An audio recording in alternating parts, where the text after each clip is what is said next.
it's Jana, and we have finally come to the end of the Loki series. This is something that I have been waiting for so long. Well, not the ending, but the show itself. I am obsessed with Loki. He is in my top 5 favorite characters of all time, hands down. I have different Loki things all over my room, and he also lives in my head rent-free at all times. I still can't believe that we got a whole series dedicated to him and his journey. Overall, I thought it was really fun, and it was just so great to see so much more of him. We've never gotten this much Loki content, and all at once, I mean, it was wild. It was a wild experience. And it was definitely not something I expected to happen, you know, after Infinity War. God. And I remember seeing Endgame in theaters, and Loki had like 2 little moments in that whole movie. You know, the scene where Thor and Rocket walk past him and he's throwing something in his cell, and then the moment where he takes the Tesseract. And from the second he took the Tesseract, I was like, he's out there somewhere and we must find him and follow his journey and give him a story for the ages. And you know, my best friend, my parents, basically everyone was like, it's over. It's done. He's done. But I knew something was coming. But I never would have predicted a series, and how lucky we are. I'm so glad that more people got to see the Loki that I know, that I've known all along. And just like how I made a video that said WandaVision changed my mind about Scarlet Witch and Vision, I hope that this has changed people's minds about Lokis, because about Lokis. There's too many! Because I have talked to people in the past, and when I say that Loki's my favorite character and I love Loki and he's so great, I have to get really defensive because they always disagree. To like a pretty tough degree, actually. People will stand by the fact that they do not like him, and I will stand by the fact that I love him. I'm always hesitant to make videos about like Marvel stuff because I feel like I don't have anything particularly valuable to add to the conversation. There are people out there that are so well versed in comic lore, like they know everything about the comics, they know every little Easter egg, every little hint. I'm not that well versed, especially in the comics. I'm just somebody that really enjoys the MCU and enjoys the film and finds it all really fun, but I worry that like that's not enough. But there was no way that I couldn't talk about the Loki series. There was no way for that to happen because I love him, and even if that's all I can really say, that's valuable in itself. I don't have to sit here and say something super profound.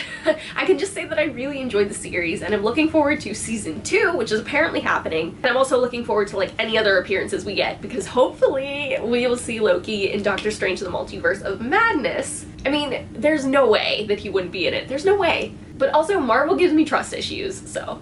All that being said, I asked you guys to ask me questions so that you could help guide me, and maybe I can offer something profound. But let's not get our hopes up. What was your favorite scene?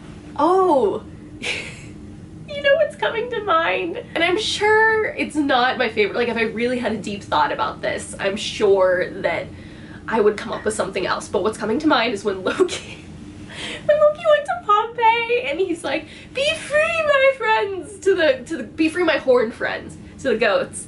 Oh, that was so funny. That whole scene, and he's like, right on cue, and he was so free and so joyous. Like, oh, it was so nice. Favorite episode? Oh, I feel like it was episode 2. I don't know, I felt like that's the one with Pompeii, right? Like, and Ragnarok being a salad, and there were just such great moments in that, and it really, I don't know, it stands out to me for that reason. What is Sylvie's Nexus event?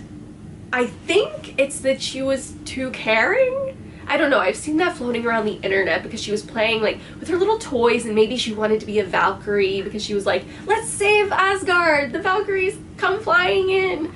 And maybe that's the reason it was a Nexus event, because Loki could never care that much about Asgard, like according to the TVA. What does the TVA stand for? Okay, I don't know like morally what they stand for, but it stands for Time Variance Authority, which I think it says on my jacket. Time Variance Authority, for all time, always. Favorite Loki variant? My favorite Loki variant is probably classic Loki, because I mean, come on. Come on. That was so... He built Asgard from the ground, from himself. Clearly, with all of his years and age and wisdom, he gained enormous power, and he is the superior Loki. Actually, I take that back. Croaky, alligator Loki, is the superior Loki. And yes, I will still call him Croaky, even though he's an alligator, because it's just too good.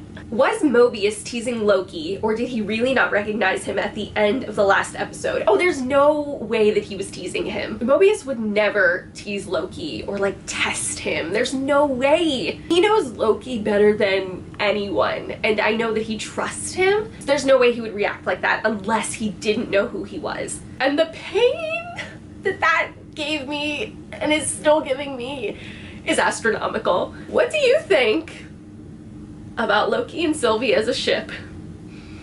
I hate it. I hate it with every fiber of my being.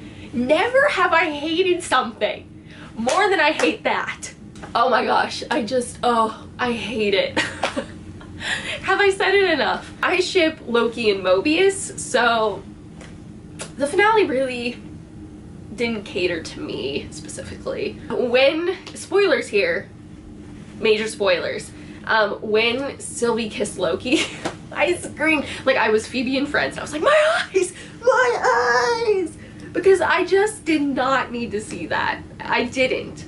And then at the end, Mobius didn't recognize Loki. Like, it was like gut punch twice to me. Like, I can't even think coherently because it upsets me that much. It's just so weird to me because it's like they're the same person, and I know they aren't the same person technically, but like they kind of are. I mean, I guess it is important to love yourself, but this is like too much self-love. I just think there was such an opportunity. It was right there for him and Mobius to be together. It was right there.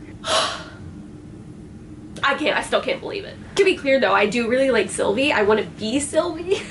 And I like her as her own character or as like a variant of Loki. I just don't like them together at all. It's disgusting. Them as friends and like co-workers, good. Them as romantic partners, not good. Not good at all. Oh my gosh, it just hit me that Sylvie,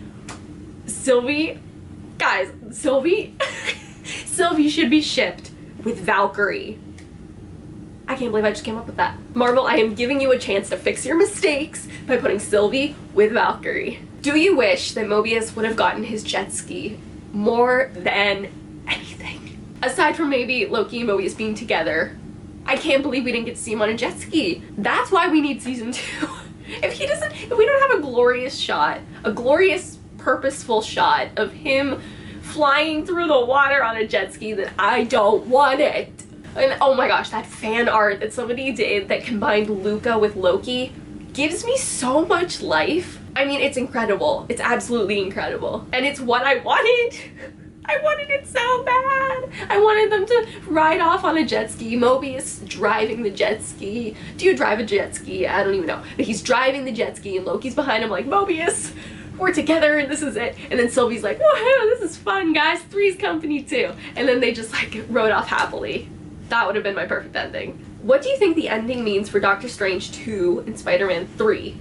I certainly don't know. I don't have the mental capacity to think about this. I just hope that Dr. Stephen Strange is coming to save us. I literally shouted that at least 5 times watching the finale. I was like, Dr. Strange, where are you? Save us, you're our only hope. Help us, Dr. Strange, you're our only hope. Oh man, it's such a mess. I also think that Ant-Man, the next Ant-Man, is going to really have a big part in this. He Who Remains is actually Kang the Conqueror. And like I said, I don't really know the comics, but I know that he's a bad guy and he's gonna be an Ant-Man. So I like how we're all talking about like Doctor Strange, save us. But what about Scott Lang, save us? We really need to respect Ant-Man more than we do. Who do you ship Mobius? Who do you ship Mobius with more, Loki or a jet ski? That, you ask the tough questions. Honestly, I ship them all together. Like, I want Loki and Mobius to be happy on a jet ski together forever. So those are all of your questions. Basically, you know, all in all, I really enjoyed the series. Even if the finale wasn't quite what I wanted it to be, it was still enjoyable. And I feel like it really has set motion to phase 4 and everything that's to come. I mean, think about it. Think about how this is going to affect everybody that we know and love. And now I guess the next thing to look forward to is the What If series, because I think that's the next Marvel thing coming August 11th. And then, you know, we have Shang-Chi and the next Spider-Man and all of these exciting projects, and I can't wait! And I just want to see Loki again. So soon. Sooner rather than later, please. Like, I miss him already so bad. Let me know in the comments what you thought of the Loki series. I would love to hear your thoughts. And if you would like me to make a very belated video about the Falcon and the Winter Soldier, maybe I would do that too. Like I said, I just worry all the time that I don't have like enough valuable things to say, like that I don't know enough about the comics. I don't know, like I don't know, I get really insecure. So just let me know anything you're thinking in the comments. I'm gonna be reading them. And I love you all. Stay beautiful, you people. Bye!